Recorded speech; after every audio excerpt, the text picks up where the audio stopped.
எதுக்கு அவரை பத்தி நம்ம ஏன் பேசுவோம்? ஏன் உங்களை கூப்பிடுவாங்கன்னு நீங்க எதிர்பார்த்தீங்களா?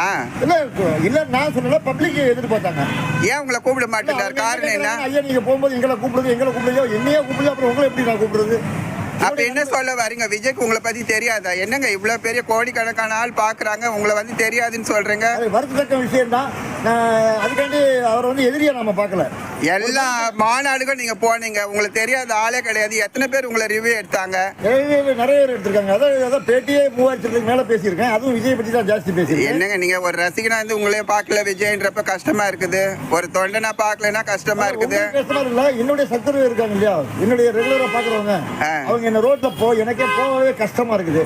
என்னங்க உங்க உச்ச நட்சத்திரம் எவ்வளவு பெரிய மேல வந்துட்டு எல்லாருக்கும் வந்து டஃப் கொடுத்துக்கிறாரு, உங்களை வந்து என்கரேஜ் பண்ணணும்னா கஷ்டமா இருக்குது. என்ன அர்த்தம்? பாப்போம். கடைசியா உங்க சேனல் மூலமா அப்படி ஒரு வாய்ப்பு கிடைச்சது அப்படின்னா நான் உங்க சேனலுக்கு நன்றி. ஏன்னா இவ்வளவு தூரம் வந்து அந்த அளவுக்கு வந்து உங்க ஏஜ் எல்லாம் விட்டுட்டு யங்ஸ்டர் விஜய்ன்னு சொன்னீங்க. உங்களை ஏன் பார்க்கல அவங்க? எனக்கு கஷ்டமா இருக்குது. நிறைய அவரை பத்தி